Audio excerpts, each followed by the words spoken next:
হয়তো আমি বলতে পারবো না, সময় হবে না। এটাও সুনান ইবনে মাজার হাদিস। রাসূল করিম সাল্লাল্লাহু, অনেক ভাই ব্যবসায়ী রয়েছেন, কেমন জানি আপনাদেরকে উদ্দেশ্য করে রাসূল সাল্লাল্লাহু আলাইহি ওয়াসাল্লাম দুইটা হাদিস বলেছেন। খরাজনা মা রাসূলিল্লাহি সাল্লাল্লাহু আলাইহি ওয়াসাল্লাম, রাসূলের সাহাবী বলছেন যে আমরা এক সময় রাসূলের সাথে বাজারে বের হলাম, ঘর থেকে বাইরে বের হলাম। ফাইদান নাস ইয়াতাবায়াউনা বুকরাতান ফানাদাহুম, সকালে ব্যবসায়ীরা ব্যবসায় লিপ্ত রয়েছে। রাসূল সাল্লাল্লাহু আলাইহি ওয়াসাল্লাম তাদেরকে উদ্দেশ্য করে কিছু বললেন। ফানাদাহুম, তাদেরকে আহ্বান করলেন, ইয়া মাশারাত তুজ্জার, হে আমার ব্যবসায়ী ভাইরা, হে আমার ব্যবসায়ী ভাইরা, আমি তোমাদেরকে একটি কথা বলতে চাই, খুব ভালো করে শোনো। কি বলতে চাই? রাসূল করিম সাল্লাল্লাহু ফালাম্মা রাফাউ আবসারহুম, যখন তাদেরকে আহ্বান করলেন, রাফাউ আবসারহুম, তারা সকলেই রাসূলের দিকে দৃষ্টিপাত করলেন, তাদের দৃষ্টি রাসূলের চোখে পড়ল। সকলেই শান্তশিষ্ট হয়ে মনোযোগ সহকারে রাসূলের কথা শুনতে লাগলেন।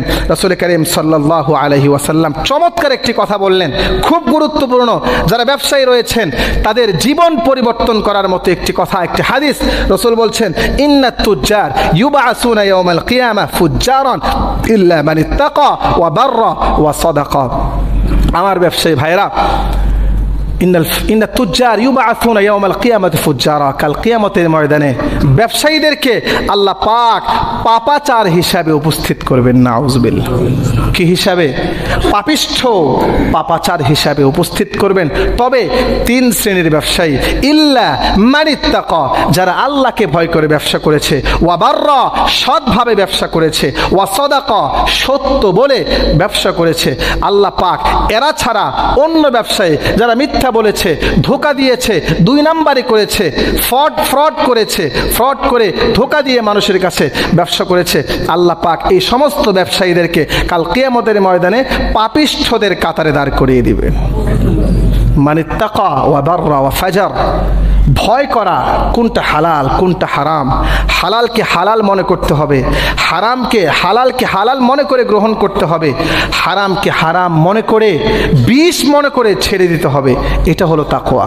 বিষ যেমন আমি নিজের জন্য ক্ষতি মনে করি, হারামকে নিজের জন্য, নিজের জীবনের জন্য ক্ষতি মনে করতে হবে। হারাম হলো বিষ, হারাম হলো জীবনের জন্য, নিজের জীবনের জন্য, পরকালের জন্য বিষ, ইহকালের জন্য বিষ। এই ব্যবসার মধ্যে কোনো বরকত নাই যে ব্যবসার মধ্যে হারাম জড়িত রয়েছে। ওয়া বাররা, সৎভাবে ব্যবসা করা, ওয়া সাদাকা, সত্য কথা বলে, যেভাবে বললে সঠিক হবে, ন্যায় হবে, সেভাবেই ব্যবসা করা। আরেকটা হাদিস ব্যবসায়ীদের উদ্দেশ্যে খুব চমৎকার হাদিস। রাসূল করিম সাল্লাল্লাহু আলাইহি ওয়াসাল্লাম কয়স ইবনে আবি গরজাতা, রাসূলের একজন সাহাবী ছিলেন কয়স, উনি বলছেন, কুননা নুসাম্মা ফি আহদি রাসূলিল্লাহ আস-সামাসরা, আমরা যারা ব্যবসা করতাম রাসূলের যুগে, তো আমাদেরকে ওই যুগে দালাল বলা হতো। কি বলা হতো? দালাল। দালাল মানে অর্থাৎ গ্রাম থেকে যারা পণ্য নিয়ে আসতো, আরবের লোকেরা তাদের থেকে ক্রয় করে শহরে বিক্রি করত, অথবা মধ্যস্থতা হয়ে গ্রামের মানুষের পণ্যটাকে শহরের মধ্যে বিক্রি করে দিত। দালালের যে কাজটা আর কি, মধ্যস্থতা হওয়া। তো সাহাবী বলছেন, রাসূলের যুগে আমাদের নাম ছিল, আমাদেরকে মানুষ দালাল বলতো। কিন্তু ফামাররা বিনা রাসূলুল্লাহ সাল্লাল্লাহু আলাইহি ওয়াসাল্লাম ফাসাম্মানা বিইসমিন হুয়া আহসানু মিনহু, রাসূল যখন আমাদের পাশ দিয়ে গেলেন, রাসূল আমাদের একটা চমৎকার নাম দিয়ে দিলেন। বলেন সুবহানাল্লাহ। তো রাসূল আমাদেরকে দালাল বলে আর আহ্বান করলেন না, রাসূল আমাদেরকে ব্যবসায়ী বলে আহ্বান করলেন। তারা আমাদেরকে দালাল বলতো, কিন্তু রাসূল আমাদেরকে ফাসাম্মানা বিইসমিন হুয়া আহসানু মিনহু, দালাল শব্দটির চাইতে উত্তম শব্দ দিয়ে রাসূল আমাদের আহ্বান করলেন। কি বললেন? রাসূল বললেন, ইয়া মাশারাত তুজ্জার, হে বণিক দল, হে ব্যবসায়ী দল। দালাল বললেন না। এখান থেকেও শিক্ষণীয় বিষয় রয়েছে। মানুষকে উত্তম নামে ডাকা, সুন্দর নামে ডাকা, যে ডাক দিলে মানুষ খুশি হবে সেভাবেই মানুষকে সম্বোধন করা, আহ্বান করা, এটা রাসূল করিম সাল্লাল্লাহু আলাইহি ওয়াসাল্লামের সুন্নাহ। রাসূলের চরিত্রই ছিল সুন্দর। রাসূল কেমনে দালাল শব্দ বলতে পারে? এজন্য আল্লাহ পাক রাসূলের অন্তরে এই তুজ্জার, ব্যবসায়ী শব্দ তার অন্তরের মধ্যে ঢেলে দিয়েছে। রাসূল বলছেন ইন্নাল বাইআ ইয়াহজুরুহু আল হালিফ ওয়াল লাগবু ফাশুবুহু বিসসাদাকা, যে তোমরা তো অনেক সময় ব্যবসা করো, ব্যবসা করতে গিয়ে অনেক সময় মিথ্যা শপথ করে ফেলো, অনেক সময় বেহুদা কথাবার্তা বলে ফেলো, অনর্থক কথাবার্তা বলো, মিথ্যার আশ্রয় নাও। এটা হয়ে যায়, ইচ্ছায় হোক অনিচ্ছায় হোক এটা হয়ে যায়। তো এটার পানিশমেন্ট কি হবে? রাসূল বলছেন ফাশুবুহু বিসসাদাকা, তোমরা কিছু দান করে দাও। কিছু যদি দান করতে পারো তাহলে তোমাদের এই মিথ্যা এই সমস্ত বেহুদা কথাবার্তা ধুয়ে মুছে পরিষ্কার হয়ে যাবে। সত্যিই তো ব্যবসা করতে গেলে অনেক সময় আমরা বেহুদা কথা বলি, যেটা বলার দরকার না সেটাও বলে ফেলি। রাসূল বলছেন এটা কিভাবে কাটিয়ে উঠবা, এটা কিভাবে পরিষ্কার হবে? আল্লাহর রাস্তায় কিছু দান করে দাও, তোমার এটা কাটিয়ে উঠবে। মুসিবতে পড়লে আল্লাহর রাস্তায় দান সাদাকা করা, এটাও রাসূলের অন্যতম একটি সুন্নত। আমরা যেন এটা পালন করতে পারি। আল্লাহ পাক আমাদেরকে তৌফিক দান করুন। আরও অনেক হাদিস রয়েছে, রাসূল বলেছেন যারা শ্রমজীবী, যারা শ্রমিক, এরা হলো তোমাদের ভাই। রাসূল শ্রমিকদেরকে নিজের ভাই বলে সম্বোধন করেছে। তোমরা যেমন ভাইয়ের সাথে আচরণ করো, তোমরা তোমাদের কর্মচারী, তোমাদের অধীনস্থ শ্রমিকদের সাথে সেভাবে আচরণ করবে।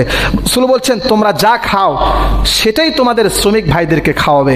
তোমরা যে মানের কাপড় পরো চেষ্টা করবে সেই মানের কাপড় তোমার শ্রমিক ভাইদেরকে দেওয়ার জন্য। রাসূল আরও বলছেন যে উতুল আজরা আজরাহু ক্বাবলা আন ইয়াজুফা ইরকাহু, শ্রমিকের ঘাম শুকানোর পূর্বেই তার পারিশ্রমিক তুমি তাকে দিয়ে দাও। শ্রমিকের ঘাম শুকিয়ে যাওয়ার পূর্বে তার পারিশ্রমিক তার হাতে ধরিয়ে দাও। এটা চমৎকার, খুব গুরুত্বপূর্ণ হাদিস। শ্রমিক কাজ করেই যায়, মালিক পক্ষ দিচ্ছি, আজকে না কালকে, আজকে এত টাকা নিয়ে যাও, এত টাকা বাকি থাকুক। মাতলুল গনি জুলমুন আর জুলমু জুলুমাতুন ইয়াউমাল কিয়ামা, এটা জুলুম, এটা অন্যায়। সে শ্রম দিয়েছে 6 ঘন্টা, তার যে পারিশ্রমিক এটা আপনাকে দিতে হবে। আপনি যদি দিতে না পারেন কেন তার থেকে পরিশ্রম নিলেন? এটা অন্যায়। আর জুলমু জুলুমাত, এই অন্যায় কাল কিয়ামতের ময়দানে আপনার জন্য আমার জন্য অন্ধকার হয়ে দাঁড়াবে। আরও অনেক শ্রমিকের গুরুত্ব মর্যাদা সম্পর্কে ইসলাম বলেছেন। আমাদের উচিত, আমাদের কর্তব্য সামাজিকভাবে যারা শ্রম দেয়, যারা শ্রমিক রয়েছে তাদের যথাযোগ্য আমরা মর্যাদা দেব। ইসলাম যেভাবে মর্যাদা দিতে বলেছেন এবং এটা সম্মানের কাজ, তারা স্বহস্তে উপার্জন করছে, অবশ্যই আমরা শ্রমিকের মর্যাদা দেব, শ্রমের মর্যাদা দেব। 1 মে যথাযোগ্য মর্যাদায় পুরা বিশ্বে শ্রমিক দিবস পালিত হয়। একটি কথা নাই বললে নয়, দেখা যায় মে মাসের 1 তারিখ আসলে হয়তো ইচ্ছায় অনিচ্ছায় অনেক দোকানদার দোকান খোলা রাখতে চাইলেও বাধ্যবাধকতার কারণে খোলা রাখতে পারে না। শ্রমিক দিবস, গাড়ি চালানো যাবে না, দোকান খোলা যাবে না, ব্যবসা করা যাবে না। বাংলাদেশের সাংবিধানিক অনুযায়ী সবার কিন্তু স্বাধীনতা আছে। একজন ব্যবসায়ী সে চাইলে কিন্তু মে মাসের 1 তারিখে দোকান খুলতে পারে। একজন রিক্সা চালক সে চাইলে কিন্তু রিক্সা চালাইতে পারে, গাড়ি চালক সে চাইলে কিন্তু গাড়ি চালাতে পারে। সেই স্বাধীনতা রাষ্ট্র তাকে দিয়েছে। কিন্তু আমরা জোর করে একজন চালককে তার গাড়ি চালানো থেকে বাধা দিচ্ছি, একজন দোকানদারকে তার দোকান খোলা থেকে, ব্যবসা প্রতিষ্ঠান ব্যবসা করা থেকে বাধা দিচ্ছি। এটা কিন্তু অন্যায়, এটা কখনোই করা যাবে না। ইসলাম এটা কখনোই সাপোর্ট করে না। আপনি আপনার দিবস পালিত করবেন, আপনি আপনার গণ্ডির মধ্যে থেকে এই দিবস পালিত করতে পারেন, কোনো সমস্যা নেই। তবে আপনার দিবস পালিত করতে গিয়ে অন্যকে আপনি হ্যারাসমেন্ট করবেন, অন্যকে বাধ্য করবেন এটা পালন করার জন্য, এটা কখনোই ইসলাম আমাদেরকে অনুমোদন দেয়নি। এজন্য আমরা সোচ্চার থাকবো। যারা দোকান খুলতে চায় মে মাসের 1 তারিখে খুলবে, এটা মালিক পক্ষ থেকে বলে দেওয়া হবে যে আপনারা যারা চান চাইলে খুলতে পারেন, বাধ্যবাধকতা নয়। ঐচ্ছিক যারা বন্ধ রাখতে চান সেটা আপনাদের ইচ্ছা। এই জন্য আপনি এই বিষয়টা খেয়াল রাখবো, খুব গুরুত্বপূর্ণ বিষয়। আমার এই দিবস পালন করতে গিয়ে যেন অনাধিকার চর্চা না হয়, অন্যের অধিকার যেন আমি হরণ না করি, এটা অবশ্যই খেয়াল রাখতে হবে। তাহলেই আমাদের এই মে দিবস সত্যিকার অর্থে মে দিবস হিসাবেই পালিত হবে। আল্লাহ পাক আমাদেরকে বোঝার তৌফিক দান করুন।